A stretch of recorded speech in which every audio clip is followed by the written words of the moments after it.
At today's date, it is July 14th, if I'm correct, which is precisely 10 days before my dad's 80th birthday. To give you a little bit of background, his parents came from a couple different countries, Romanian, Hungarian, and some of the crappiest time in history in the 1920s. Because they're having a lot of issues, even before the Nazis were able to come in. There were a lot of pogroms coming through, people going through villages and attacking towns because of their ethnicity and stuff. And so my dad's parents got out on different boats and so, and they eventually met over in San Francisco and moved over to Laub and had my dad and his families. My dad was born, as I may have already mentioned, 1935. That's July 24th. And generally, he came from a relatively intrepid family. People, just ongoers, entrepreneurs, and so on. Just, when you want to do it, just do it type of family. Well, guess what? He's 80 years old almost, and he's still doing the things he really loves.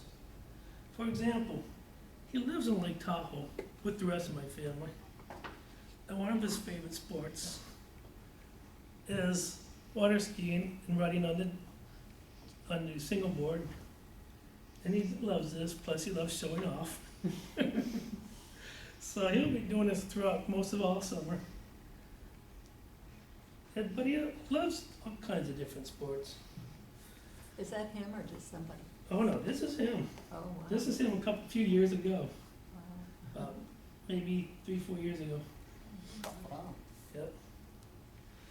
And sooner, of course, occasionally, while living in Tahoe, the beauty is just overwhelming.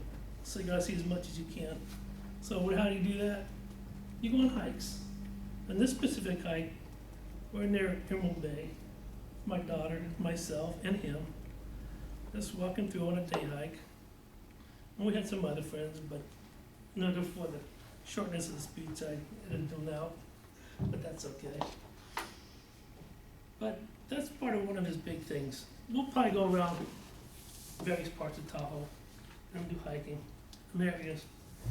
Another things he loves to do is, there was a time, this one thing we both, my dad and I, did some scuba diving back in the days past through Mexico, Hawaii and such. And he's also done scuba diving in different parts of the world, and he could probably tell you stories about that. But this is taking a few years back. But it's one of the few things he decided perhaps back off on because air pressures and stuff with the water and stuff. Details. Speaking of intrepid, he goes to crazy places where out in the middle of a desert once a year, he doesn't do this anymore. I don't do it much anymore if I don't. He'd go out into northern Nevada. This is during the month of, just the week before Labor Day.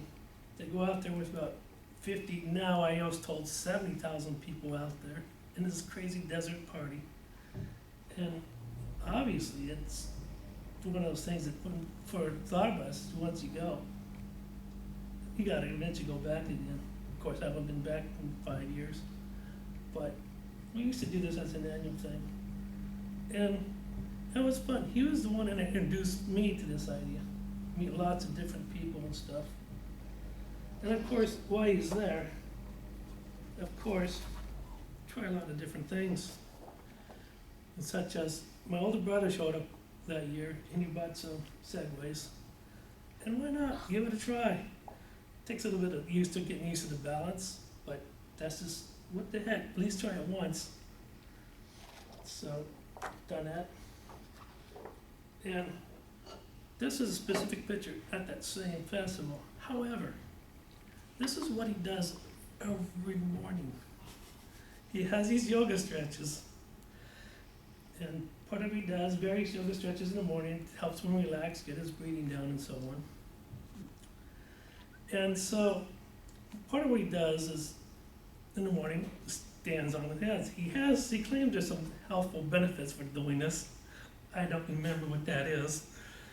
But that's just something, plus partly showing off because he has this wonderful balance that I don't even have. But that's what he has, balance on his head. Now, I would not say my dad's the perfect moral individual, I could say. Not necessarily bad, not necessarily evil. But if you guys are familiar with the Young and the Belmont song, The Wanderer, I went from town to town, from lady to lady. Well, guess what? I don't think they ever met, but this guy pretty much lives that song. This is specifically over in Hawaii one year. He didn't have a girlfriend or anything at that time, so he flew over there. And as he was there, he met up with a lady at a bar, and we spent some time with her. And once he met up with her, I only saw him just a couple times, but that's okay. That's his thing, not mine. But he's able to be brave enough to meet all these different people and just move on and learn their life stories and such. But I will say one thing for sure. He has not stopped experimenting. In fact, just 2 years ago, and even last year, and you'll see him this year if you ever get a chance to go to Lake Tahoe. It's not enough to be sitting on the water. No, he has to be above the water on his air chair. He loves this thing because not only you can go side by side, you can go up and down. And he loves going out there and showing off and doing it. Now, I don't have the balance to do this kind of thing. I'm sure if I did as he would preach, as get in shape and stay in shape. I don't know if much of you watched the movie from Joe Cross, Fat, Sick, or Nearly Dead. Well, he was that way too. But he brought himself back, and now he's healthier than a lot of people a lot younger than his age that are literally dying around him. So, that's one man I gotta be thankful for inspiring someone. So that's the story of my dad. Thanks.